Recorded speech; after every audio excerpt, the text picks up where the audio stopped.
Hello, you sort It's like breaking the surface. Yeah. you sort of YouTube also route Facebook. Okay. Until it comes on. So, it's such a great lag, between us going live and YouTube actually coming on. Such a great lag. That's it. And we're off. It's going live and YouTube. Right, that's it. Live on Facebook and on. It's public on Facebook, sorry. Thank you, Eddie. Thank you very much. That's Eddie Gillies, £20. Thank you. And that brings us to we did something we don't normally do, folks. We rescued a food bank, a baby bank this week. Yep. We were approached by a baby bank in Glasgow who were going to have to shut their doors. Yep. Because they couldn't keep them open to get their next funding through. So we give them £750 of your money to make the baby bank survive. I hope you don't mind. Yep. And it was money well spent, because even if later on a food bank or a baby bank were to shut their doors, you'd imagine they would shut the doors after they got rid of all the stuff that they had, right? So there you go. That's still a good move. All right. We just thought we'd better let you know. Yeah. The baby bank will survive now. It will survive to its next round to its new funding. And that's right. So, had to be done, folks. Yeah. Had to be done. And we'll get back to the business. I'd like to send out the rest of your money as well. Skibbles, if you're watching it, I'll try and get in. I'll be busy.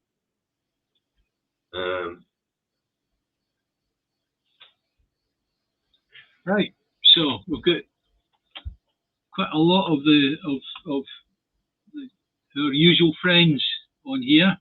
I was looking for Mary Rose Lavery. I haven't seen that before. Hi, Mary Rose. Just looking for any that are new to us.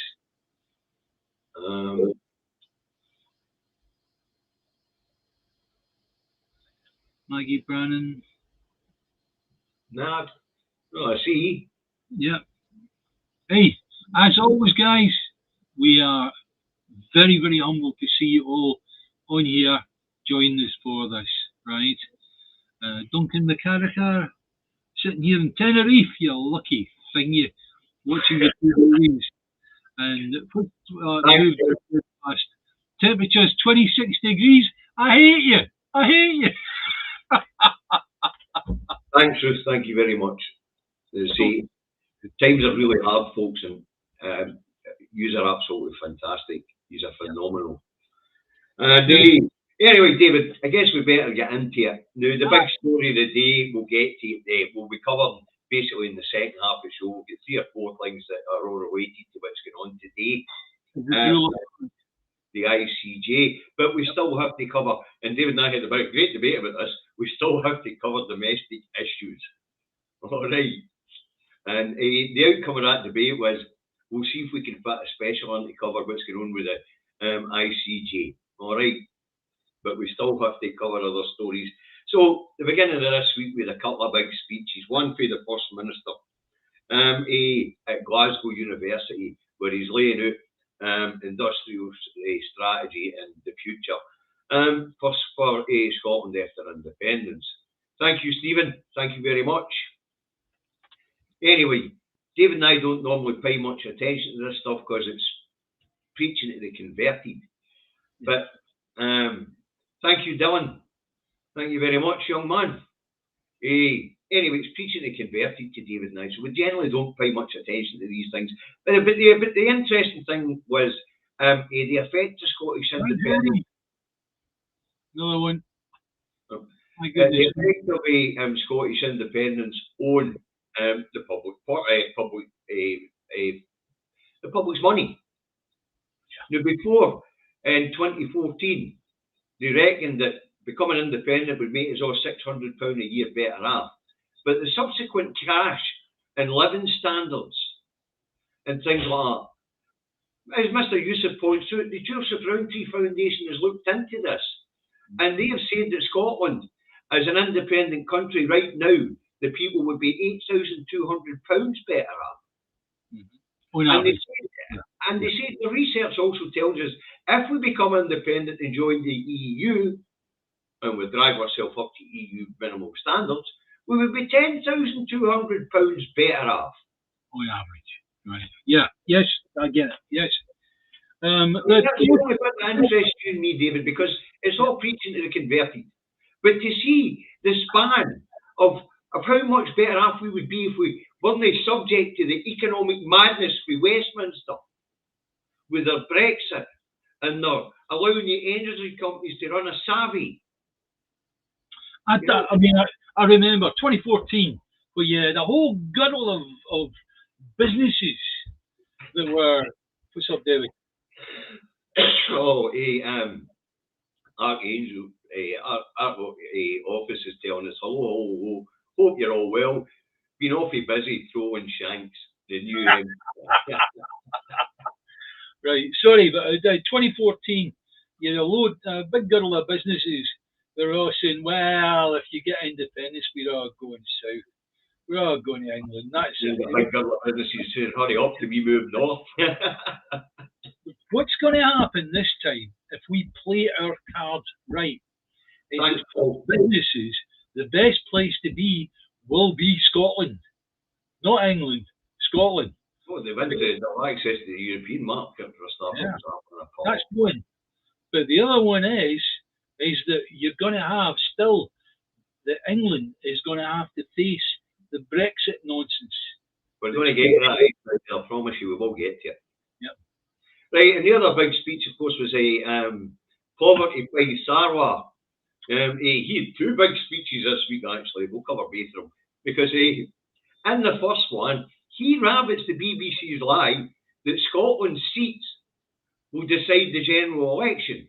And he's imploring independent supporters to vote Labour to boot the Tories at a Downing Street. Now, it appears, David, this lie has been perpetuated. This lie has been perpetuated by the BBC and the Labour Party. We made this clear on Monday, folks. I give you an election breakdown from 1955 to now. Scottish seats have only made a difference in one election, and that was Wilson's minority government in 1974. Jordy, that's hell of a generous, mate. Thank you. So, you watched on catch up. It's a wee bit for the rants. Okie dokie. Thanks, mate. I don't know, David. You won't be old enough to remember. One newspaper headline that I remember I'd be a young kid, right? Was up in the newsstand. It says Harold Wilson, £50,000 million loan from the IMF. IMF. Do you know something, David? I might only have been a wee titch. I think that would have been about 76? And he always said, "This won't affect the pound in your pocket." Do you remember that one as well? Tax was at 98%. Yeah, I mean, it was 19 shillings and sixpence in the pound for super tax, right? And you can imagine, you just go, stuff this for a girl marbles. Thanks, Avril. Thank you very much. You know, yeah. Avril, thank you, darling. God bless you, honey, right? Anyway, so Sarwar perpetuates the lie that the BBC is pushing at the moment that Scottish seats will make a difference in the election. No, they won't. The only difference they'll make is the Scottish independence. Yeah. If we all vote SNP. Anyway, Sarwar then floats the idea of reducing the amount of health boards we have in Scotland from 14 to 3 to streamline them. Now, Sarwar doesn't seem to understand the reason we have 14 health boards. He doesn't seem to understand the reason why we did away with the super councils. He doesn't seem to understand the reason, folks, just so you know, the reason we have 14 separate health boards is because when it was one NHS, it was too unwieldy and it didn't understand the needs of the health of people in different parts of of Scotland. Like, for instance, the majority of cases of cancer are in the West, because guess where the nukes are? So we have one of the world's finest cancer clinics here. Also, we've got one of the health boards. They're going to put in an extension to our hospital for maternity services. £9 million that's going to cost. And really, all these different needs need to be controlled by those 14 different. Mr. E, that was whopping. Thank you, sir. Thank you, Mr. E. So the reason why we have these health boards is because one big organisation, two big organisations, three big organisations if you want, they're too unwieldy and they don't understand the local needs. And that's why we decided when we were breaking it up into health boards that it would be 14. The needs of the people in Aberdeenshire are different from the needs of the people in the Galloway. Class Actions came up with a cracking thing. It should be 14 councils, not 32. Yes. Well, we know what happened with the super councils class action. We had 8 super councils. We had to break them up because they became too unwieldy. Yep. Services were suffering because nobody could keep their finger on the pulse. Yep. 32, I think, is a bit excessive. But they went back to more or less the old boroughs. In between we segue, David, Ruth Guthrie says, some of my clients have started asking me to clarify some political points. Ruth, if there's anything you need to know, you know you can contact myself or David at any point and we'll talk things through you. All right? So, we'll never be able to help you. If it means putting in a wee bit of research and we can find the time, then we'll obviously. Wrong one. No, it's still good though. It's, Austin, shorten them down a wee bit. It's too much to read during the programme, if you wouldn't mind. All right. I can't get the thing to move up and down here. Thank whoever it was. You're looking for the super chat. There's a super chat just come in. £10. Struthers Brown, it was. Thanks, Struthers. As I say, the chat section here froze on me, so I couldn't scroll back to get to it. And as you know, I've got the Facebook and the YouTube chat coming through at the same time, so it moves fast. Yeah.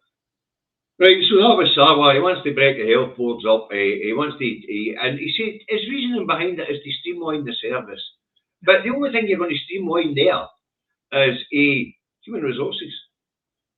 What he didn't seem to understand is that procurement of drugs in these different areas are different as well because of different needs of the populations of these areas. No, but you've got to think. You've got to think about that. Sarwar needs something to say, doesn't he? Aye, he does, aye. Thanks, Tony, don't get tasered. Put that up. If I can get it up. Oh, thank you. And here's another one. Thank you very much, Scottish Independence. Very generous. That's building up the coffers again, David. Yeah. Which is good because we do want to help as many people as we can, and you folks are overly generous. But David, let's move on. Right, so Sarwar he doesn't seem to have a basic understanding of how we go to where we are with the health boards at the moment. You know. Right, another one from no. Sorry, it's just I jumped down. Guys, thank you for your donations. It's been blistering today, all the donations that have come in. It's very humbling that you do that. It really is. It says Scottish Government to clear all sub-postmasters prosecuted in Scotland. Yeah. Now, because of the different legal systems, we would require to write a bill to pardon these people and put it through the Scottish Parliament. Yeah. Now, that would take about a year to a year and a half. And I think Westminster's suggesting the same and all.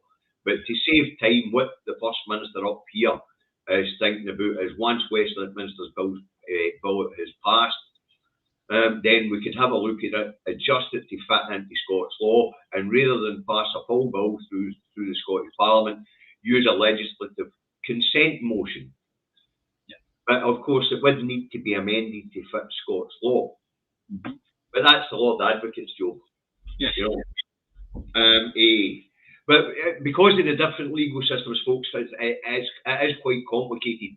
In England and Wales, the Post Office itself is an authority, and it had the authority to prosecute the postmaster. Because it's no indigenous to Scotland, it's basically a UK entity.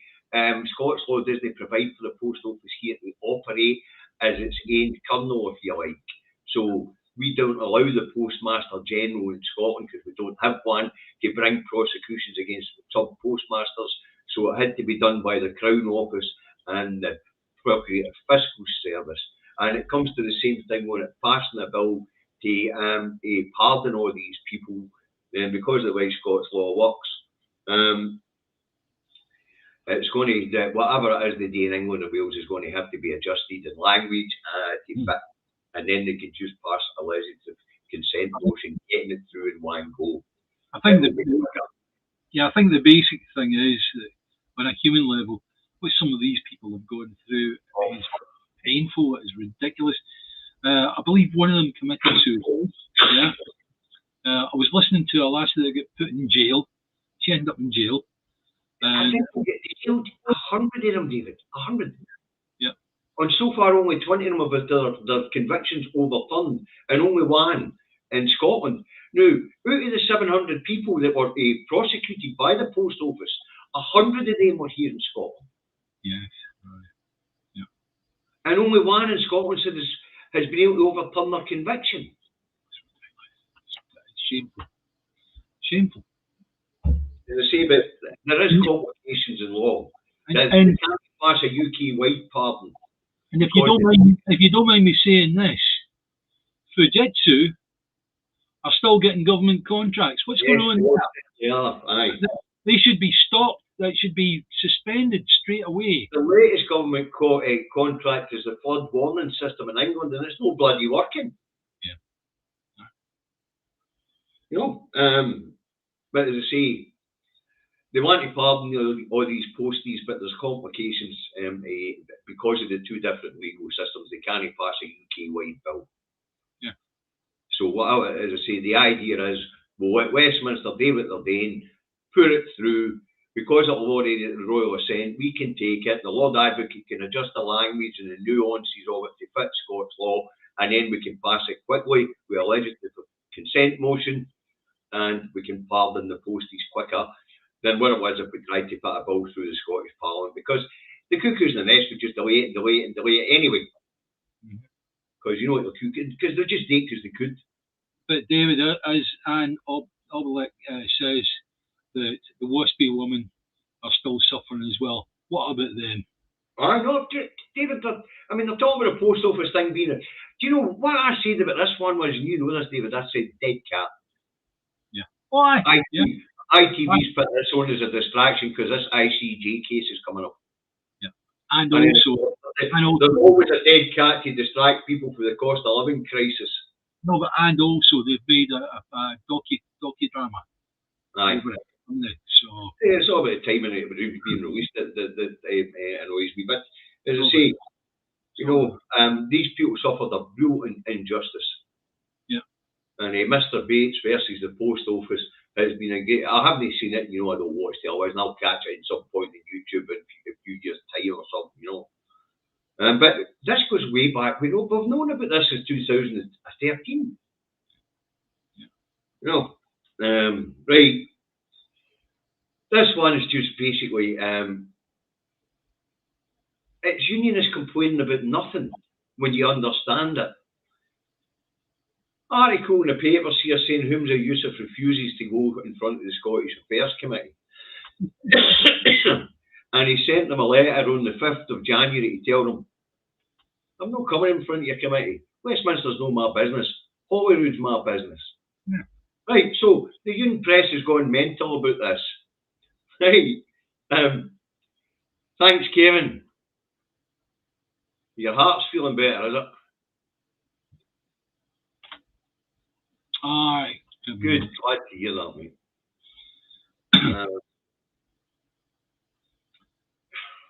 You definitely do have a heart, Kevin. Thank you. Anyway, but what people don't realise is this outrage is being played out in the newspapers by the lunatics, is that not a single serving First Minister, whether it be a unionist or a nationalist, has ever went before the Scottish Select Affairs Committee. They've all sent the same letter. Westminster's no my business. Mm-hmm. Yeah. Knew Alex Salmond and Nicola Sturgeon are ex-First Ministers, and Henry McLeish and Jack McConnell are ex-First Ministers. They've agreed to appear in front of the Westminster Select Affairs Committee. And the committee is holding an inquiry into the deterioration of relations between Holyrood and Westminster since the inception of devolution. Well, the answer is quite simple. For the first 7 years, we had bloody unionists in the place. Westminster was giving them all the sweeties and candies they could to get devolution looking good. You know, with the SNP in there. And they were giving the money back to the Treasury they didn't use. We Jack McConnell, 1.5 billion, couldn't find nothing to spend it on, he said. Fucking idiot. Oh, he's getting me go. Anyway, who's a stick his fingers up the way every First Minister has stuck his finger up? So this is a far outrage that we're seeing. It's a false outrage we're seeing. You know, because every single sitting First Minister that has been since devolution is telling the Scottish Select Committee, bugger off. Yeah, in actual fact, I'm really hoping this is Humza, stiffening up that backbone and starting to say, right, bugger off. No way. You've seen the outrage of the day and on the paper, didn't you? About Humza only emailing the Foreign Office on the morning he was meeting Erdogan. You know, aye. Let him know that he was meeting Erdogan. Humza's already told him, get the fuck I'll do what I want. Years if I meet somebody, you know what I mean? It's like, do you want us to get into the swimming trunks and we'll head for the beach and we'll be meeting down there? What are you going to do about that one? You know? Right, let's move on because I want to have time to talk about the ICJ, right? So Joanne Cherry, SNP MP, to introduce a bill into Westminster to split the role of Lord Advocate in Scotland. At the moment, the Scottish Lord Advocate is head of the Crown Prosecution Service and a member of the Scottish Government. Is that not a mental health issue?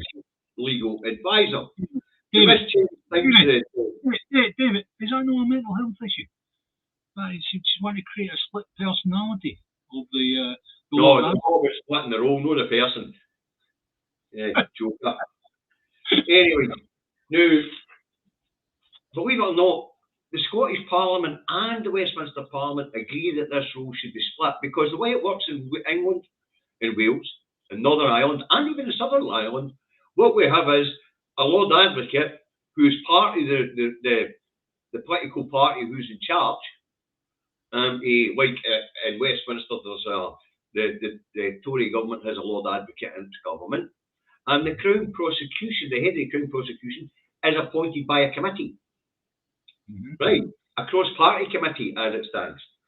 Right, but what we have here in Scotland is the Lord Advocate plays two roles. Now, she's the top legal advisor of the Scottish Government, as well as being head of the Crown Prosecution Service. They want to split that up. Now, they're trying to say there have been instances where the Lord Advocates have had to deny, having having conflict of interest. James Wolfe was accused of covering things up when with the Alex Salmond Miss Sturgeon thing, with a misleading Parliament claim by Mr. Salmond against Miss Sturgeon. And of course, recently the unions have attacked Dorothy Bain to say that she obstructed or held up a search warrant for Peter Muro and Nicola Sturgeon's house under Operation Branchform. So there have been claims that the Lord Advocate has had conflicts of interest. So the best way to cure that is to split the role and have a separate head of Crown Prosecution Service and have a Lord Advocate advising the Scottish Government. generally it's a legal ego from within their own party. That's generally who takes up the role. All right, so that's that one covered. Anyway, it's believed that Westminster will vote down Miss Cherry's a motion or a bill. And the reason given for this is that they will, because in Miss Cherry's bill, gives the power to create new law officers to the Scottish Parliament, and Westminster doesn't want to give the power to create new law officers to the Scottish Parliament. So it said that they'll wait on the report coming from the Scottish Government, and then they'll use an amendment to the 1998 Scotland Act to create the new law officer. So basically, they don't want to devolve it to Scotland. Yeah, but however, Scotland has its own judicial system, right? Yes. And in the Treaty of Union, that is actually written down. There's an English judicial system and there's a Scottish judicial system. They're very, very different. But the interesting part is only England can create a law office for Scotland. Yeah, but that's the point I'm trying to make, is that if we have got our own judicial system, then surely being able to appoint people to that role in Scotland should be done by the people of Scotland and Parliament, elected Parliament of Scotland, right? Yes. Not to an elected Parliament of England. Yes, but I'm just telling you, they're going to vote down our motion because it devolves the power to create law officers to Scotland. And they don't want to do that. I'm not trying to shoot the messenger, I'm just pointing out. No, I get it, David, but it's just, as you say, there are two distinctive legal systems. Yeah. But they have a great influence over the legal system by being able to create law officers' roles. Whereas we can't create them because it's reserved under the 1990 Act. To be honest with you, there are just far too many. You don't remember, the head of the Crown Prosecution Service is a constitutional role, and they claim to have reserved our constitution. Yeah. What constitution is that? What constitution is that? Not the one that was it's the constitutional tradition, actually. The constitution is written into the law, as you know. But most of these laws are hundreds of years old. Yeah, well. And been superseded by other laws from Westminster since. There is an argument to say that actually these laws are still in the statutes, and they are, but they're just no functioning. No, but also the fact of the matter is that we have a Tory cabinet down the road that have the ability to scrub any laws that they regard as being against the Parliament of England. Simple as that. You know, the King Henry powers that they gave themselves allows them to do that, yes? Yep. And of course, as Mark Telfer points out, and they invented the Supreme Court by an overreaching treaty partner to make sure we play in our own sandpit. And the Sharp Jack patrols us to the edge of the sandpit. Yeah. Well, but the 1998 Scotland Act, it's taken us a long time to work it out, but by Christ, there's some trap in it. Aye. Yeah. Anyway, so that's the Joanne Cherry thing. They're not going to let her private members bill pass because it would hand over the control to create law officers to the Scottish Parliament. They will agree to split the role, but they will do it through amendments to the Scotland Act. Okay. Yeah. Right, a couple of quick business stories that are kicking about. A Scottish craft beer brewer, Brewdog, reneges on plans to pay employees the Scottish Government living wage of £12 an hour. And they say they will now pay the UK government's minimum wage of £11.44 an hour from April. And it is claimed they need to do this to survive because last year they made a £24 million loss. Well, all I can say to that one is, you know what to do, guys. When you approach the bar and you're going to go whatever and get a can or whatever, just don't buy that one. Simple as that. You know, if you want to work. In the day, David, it's like, I know it hurts people, and I appreciate that these things do hurt individual people. I mean, just let me finish. Let me finish. the only way you're going to get the message through to the man that owns the business is do it another way. Honestly, pay your shareholders a wee bit less, pay your directors a wee bit less, and pay the people that work for you, that do the sweeping up and actually produce the beer. You're not getting They're the ones that getting the money. This is stupid. It's crazy. They know they can afford to do it. They're not going to go out of business. All they're doing is they're doing what they want. Even they ran a loss of 24 million quid. I'm not defending the business. You're right. Take the money from elsewhere and pay the people. They'd already signed up to the Scottish Government scheme. Now they're an aid donor. Yeah. After telling their employees they were going to get it, now they've said, no, we can't afford it. Yeah, well, because the books have come in. They've had a look at their books and realised they lost 24 million quid last year. And they'll lose that. Because people will not buy as much beer because everybody's skint. Yeah. No. Right, and the other business story is that Stuart Milnes, the house builder, went out of business, making 200 people redundant within the business and thousands of subcontractors out in the sites. These are the times that we talked about. Last year, all the rest of it was that you're going to see businesses going pop all over the place. What's the reason for it, David? We can afford to buy a house. Not just that. What's the reason for it? Starts with a B. Brexit. It has definitely. The increased cost of building and things like that. It's got a ripple right the way through the economy. And the economy includes me, him, and you. And it's like because you can't afford to buy that new telly, because you can't afford to buy that new carpet, because you can't afford to buy that new chair for the living room. It's like the companies that rely on you to do that are going to feel the impact of that. Simple as that. Millie Jameson just wants to cheer us all up and tell us that Stuart Milnes is a Tory. It's the people that work for the company that and the subbies that are going to lose money. These guys are probably halfway through a contract and they're not going to fight for a contract. So there we go.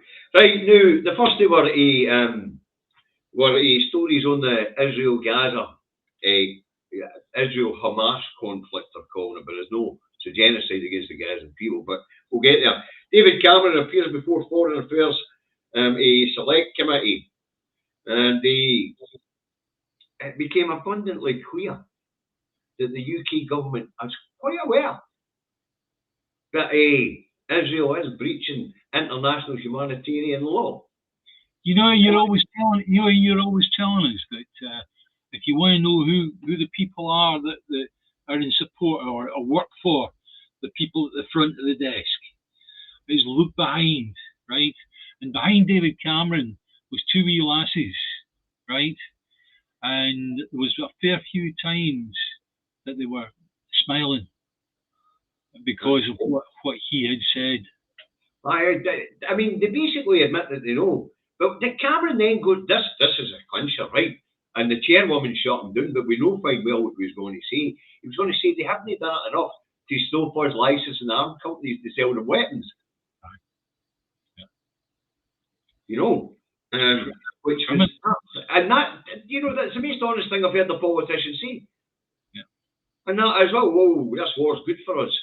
No matter what they're doing, we're selling weapons. And it was probably what, and then the civil services top, the Home Office's top civil service, Sir Bernard, whatever the hell his name is, he's asked about water being cut off. And Cameron was talking about water being turned back on. Brendan McNeil nailed him to, I think it was Brendan, nailed him to the wall on it and said, but if they can turn it off, then they can turn it on. Surely that's a breach of international law. Yeah, and then the same questions put to the top civil servant. But the clincher for me was when Cameron was asked what legal advice he had about Israel's behaviour. And do you know what his reply to that was? And he had a smug, smart look in his face when he was doing it. He knew what he was doing. He didn't want to put in record to saying that he knew that Israel was breaking international law. So what he said is, I can't remember every note that passes across my desk. I know. Isn't that ridiculous? Absolutely hilarious.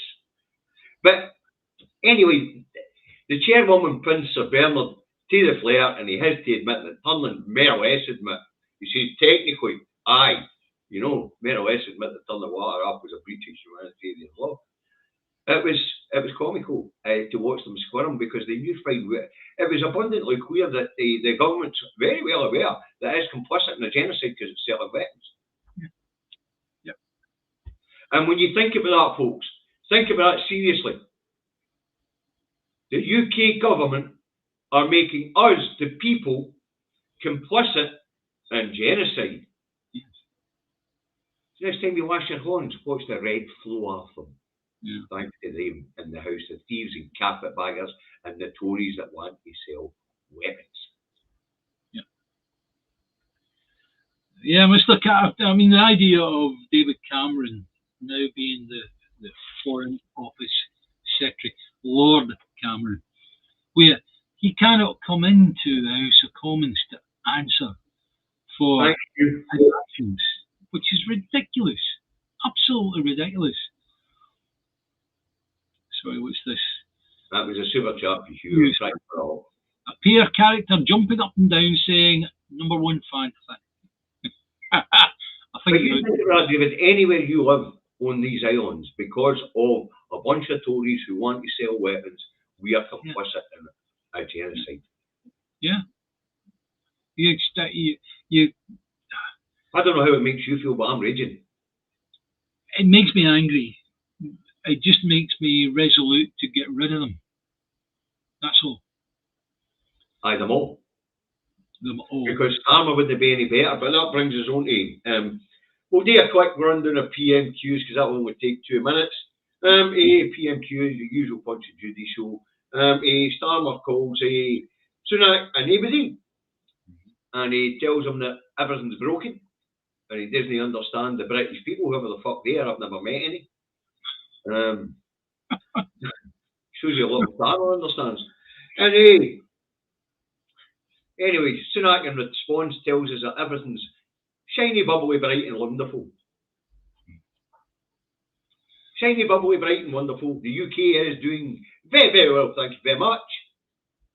And we're all doing spiffingly well. And then Stephen Flynn had a pop at with Horizon and talked about all the ennoble buggers that enabled the post office to do it with their Dane. Mm-hmm. So we're talking about Lord Davies, Sir Ed Davies and people like that. And of course, Tony Blair, Knight of the Garter.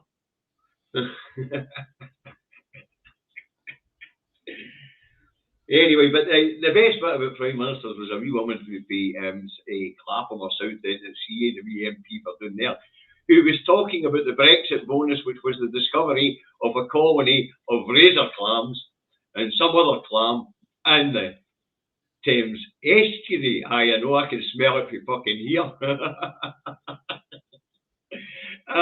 And apparently, Stephen Flynn was brilliant, but I thought this one was better.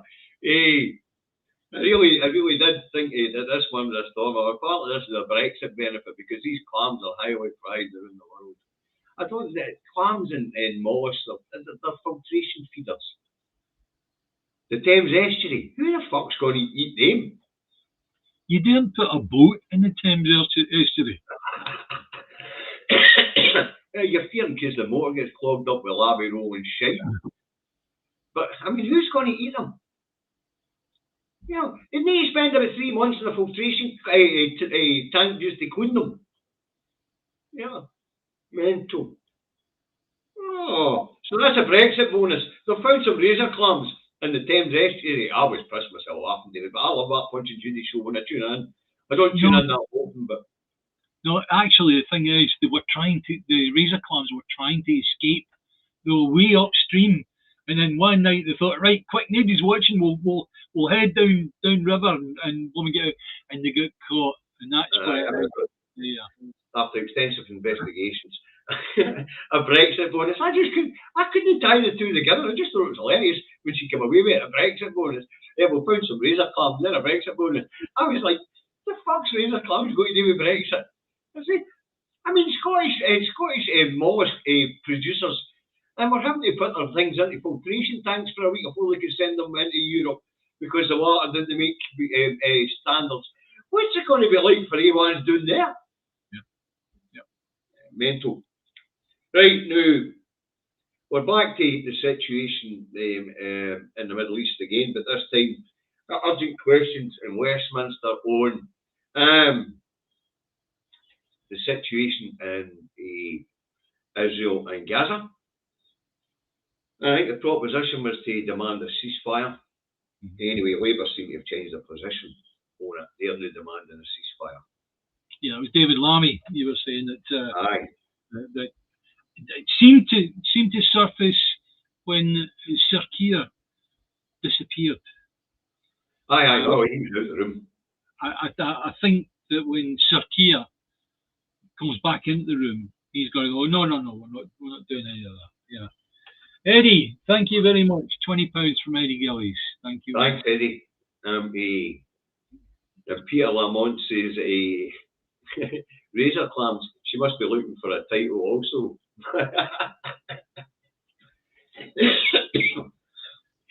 Anyway, Lammy's demanding a ceasefire now. Now that seems to be a change of position for Labour. But is it? Because was it endorsed by Starmer? No, well, we now know, just giving you facts that I've heard from mainstream media, is that Sir Keir Starmer has a couple of kids and a wife. His wife is Jewish, she's Jewish, and the children are being brought up as Jewish. And then that lends you to think, well, does that mean that Keir Starmer is embroiled within the Jewish faith, or is he Zionist? Is he a Zionist by choice? I don't know. But he was certainly backed by one of the Zionists who put a lot of money behind him when he was going. Friends for Israel. Labour Friends for Israel have been piling money in. But now, it was just interest that he wasn't there. Yeah. As if the change in direction was too much for my stomach, but because of this case that's coming out that started today, they were going to have to change their position. And of course, the fact that they've alienated millions of Muslim voters in England. I think if they're going to change direction like this, he has to go. He couldn't possibly stay in the leadership position as leader of the Labour Party. So there you go. That may well be, we're seeing the front edge of a situation where Labour are going to have a change of heads. I don't know, but one thing's for sure. I don't know whether Lammy was making his position clear, but he was at the Dispatch folks. So it must be a change of position for the party. Yes. Yeah. That's not an individual opinion. That's a change of direction. Oh, Paul, you put up a hell of a... This is the boy that was telling us about getting done for putting up flyers. Yeah. But it's too big to read out, Paul. We can't do it during a broadcast. You know what I mean? It's impossible.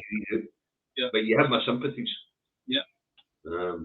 Technically, putting up flyers, I don't know whether that's down to local bylaws, I think, mate. Yeah. I don't know what local bylaws are. So Labour appears to have changed direction. Anna Saba will be chuffed. Yeah, Anna Saba can't see a damn thing until they actually tell him. Well, of course, David, but we're on to day one of the International Court of Justice's hearing. To be honest with you, it's like, okay, I know they had a whole tranche of work to do before they even got to the first day that the International Court of Justice actually sat for this particular thing that South Africa have brought. I hope that we're talking 2 weeks before before we get a decision by the International Court of Justice. I do hope that they manage to give an interim decision before that, because, to be honest with you, the time to stop the genocide isn't next week or the week after. It's bloody well now. It's this minute. You know, for any of you that have had a look, if you don't know about this, go into Al Jazeera. It's on Freeview, right? Just go into Al Jazeera and you'll see the International Court of Justice hearing this case brought by South Africa against Israel. Why would South Africa be bothered to bring such a case? Mary, that's a bloody good question, so I'm going to read it. Does the findings of this case have to be upheld, or can it be ignored? Well, what we know so far is that Israel has ignored every single ruling from the International Court of Justice so far, but I don't know if it will get there. I don't know if anybody will be stomaching ignoring this one. But that's a bloody good question. Yeah, but you have to imagine that the heads of state, if you imagine, look at what's going on and they go, well, we haven't had any official position by the United Nations because the Americans have been vetoing it all the time. And the UK have been abstaining. The Hague is tied up at the hip. They're tied at the hip to the United Nations. And as far as that's concerned, that then becomes an official decision by a major body such as the Hague, the International Court of Justice. And therefore, you'll actually find that it's looking like the South Africa are going to win this, right? And if they win it, then that means that an awful lot of heads of state can actually take action against Israel. I don't know if you know this, but the United Nations does have the power to actually put together a peacekeeping force from loads of different countries. They've done it before, and they can do it again. I mean, you know, just take the West Bank, where we see all the stupidness happening all the time, where the Israeli soldiers or the Israeli police are going in and taking kids into custody, children. And they've not done it. They've maybe thrown a stone. That's it. Thanks, Phil. $4.99. One South Africa. Good man. There's some of the experts that have given testimony. They would obviously, I haven't been able to follow it all because we're doing this show. It's still ongoing at the moment, I believe. But we watched a fair bit of it this morning. Some of the experts' testimony on, what's going on and what rules and laws it is that they're breaking. Now, South Africa have chosen not to use televised clips and things like that because they don't want to undermine it. Yeah, they don't want it turned into a blooming. They don't want it turned into a clown show. That's it. Yeah. So now we've got an American judge and a British judge on this panel, and as we know, they'll try and, when it comes to the deliberations, they'll try and influence people in Israel's favour.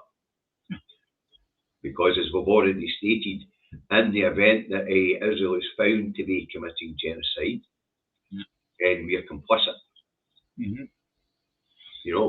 Well, as far as the International Court of Justice is concerned, they can then drive things through the United Nations, whereby the United Nations could put together a peacekeeping force on the back of that for, say, Gaza or the West Bank in order to control things. You and I have talked about this at length, and it's like peacekeeping force could be Turkey. My goodness me, Turkey. Turkey would just flatten everything. Obviously, when they're putting together the international peacekeeping force, they would take geopolitics into consideration, I can assure you. That's right, yeah. So it would end up being Scandinavians or the people from the UK or people from Central Europe, I like the Dutch soldiers. They've all got long hair, you know that, and they've got pigtails. Yeah. I've met a few of them, damn good fighters. Aye, yeah. What difference does your hair length make to how good? Well, it's a disadvantage you get in a hand-to-hand combat, but apart from that, You get somebody pull their hair, don't you? I've worked with a few Dutch soldiers in my time. Aye. They were good lads. Yeah. Good drinkers. And the Belgians were good lads and all. French were a bit. French could be a wee bit. You know, and the Yanks, well, they were all right. You know. To be fair, most of them I worked with were all right. My ex-father-in-law. Very professional. Yeah, my ex-father-in-law was part of the SBS.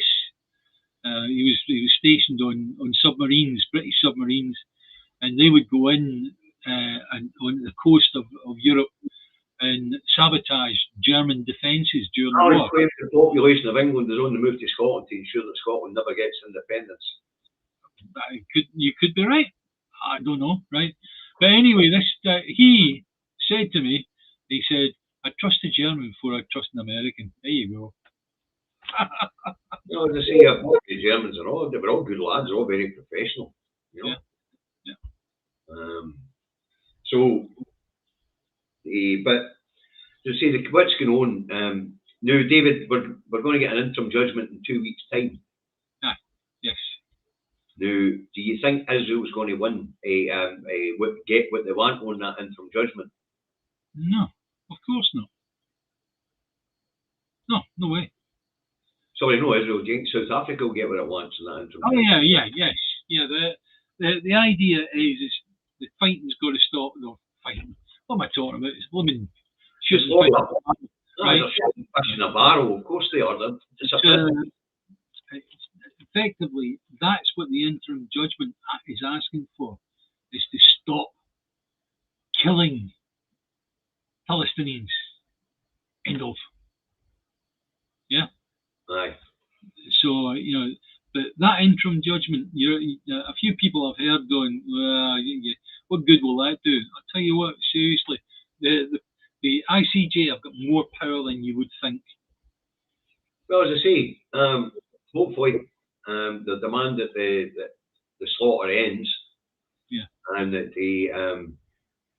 then we can move on to try and find a two-state solution. If Israel's not complying, then of course there'll be international sanctions put on them. It really is rather easy to point in the right direction, right? The people that are going to be affected more than any by this court case are the Americans, are Joe Biden and his wee gang, right? They are running scared of this.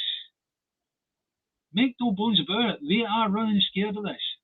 And the people of America are going to get to see what it's all about, because they do watch different channels from different countries. They've got the money to do that, a lot of them, right? Let them go and watch. And also, they're all watching TikTok and all the rest of it, and they're being told on that what's going on. If Israel fail to comply, then of course it'll be international sanctions, which will be detrimental to the people of Israel. Now, a final judgment on whether it's a genocide or no, David, will take a long time. Well, you've got ethnic cleansing, or you've got genocide. You look at I read out the definition of both of those last week, beginning of this week, and there was very, very little difference between it. It really was. It was very, very fine, the wording, right? To be honest with you, it's got to be genocide.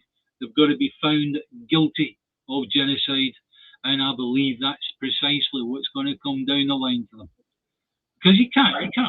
The hardest thing in genocide is actually proving that was what their intent was. It's no hard this time. They're shouting about it. No, they've already said it umpteen times, right? Yep. So anyway, that's the court case. Now, it's happening today and tomorrow. I do suggest that you get onto Al Jazeera and watch it, because it really is, apart from anything else, it's very, very interesting. And if you want to take part in any of this discussion, really you need to know what's going on, right? And you'll also find it on the UN YouTube channel under the International Court of problem with that is if you don't get into one of the slots on the server, you ain't getting in. It's, no, David, it's open to the public, this one. I know, but what happens is the server's got a maximum number it can handle of people watching. I had no bother this morning, but I suppose that. Okay.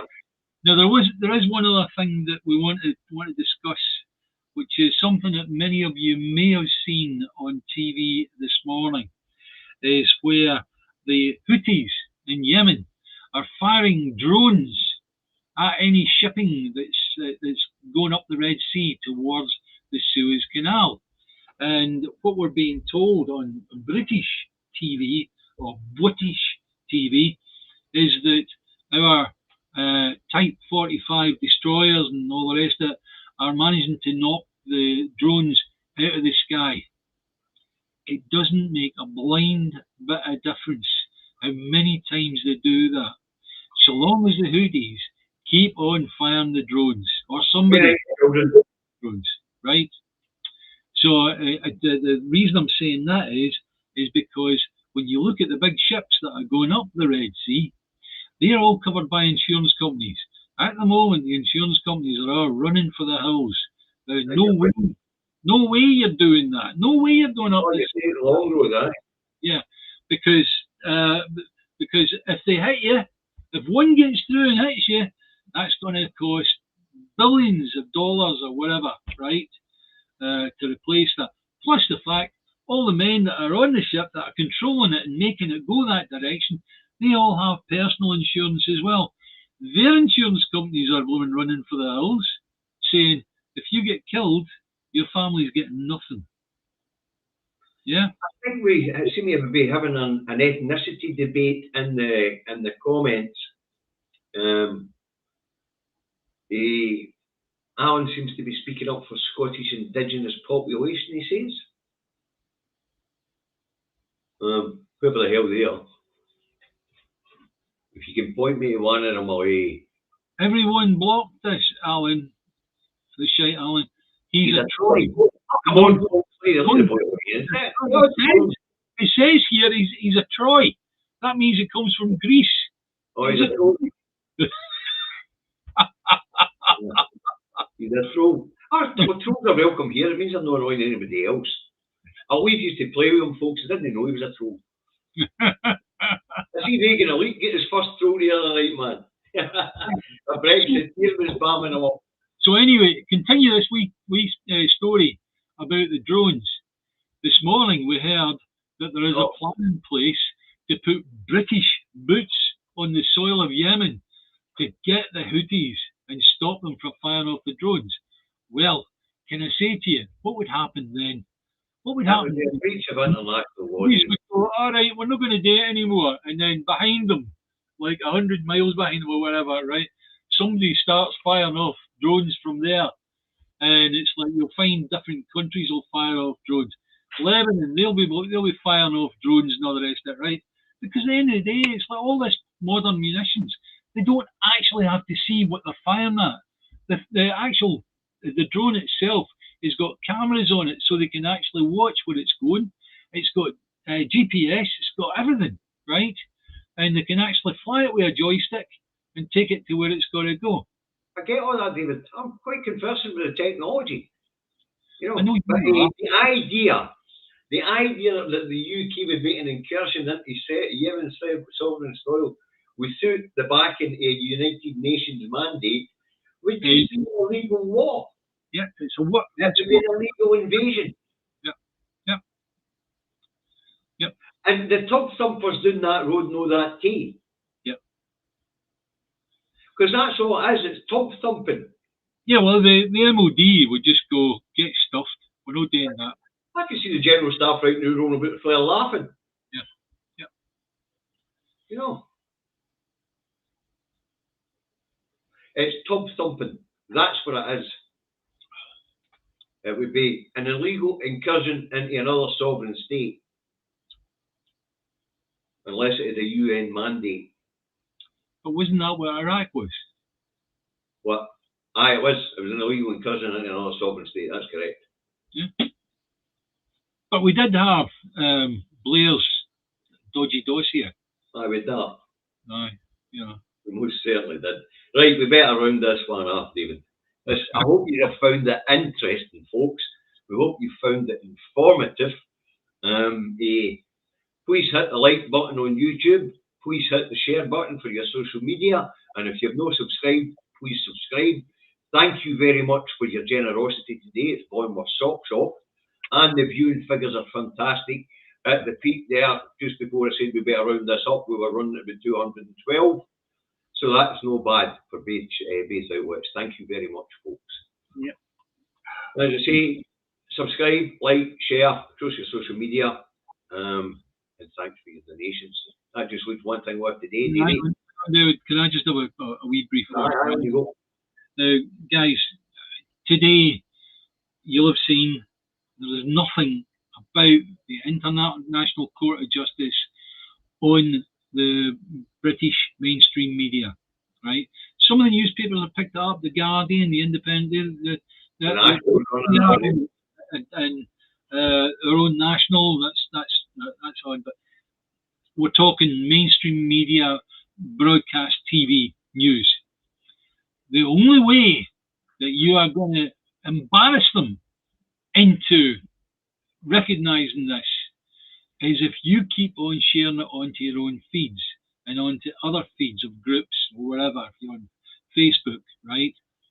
Do try to keep on flooding social media with things about the International Court of Justice, if that's possible. All right? It's up to you. I can't force you, but you have to realise if that's what our mainstream media are doing, today is not a good day, in their words, to be British, whatever that means. Whoever they are.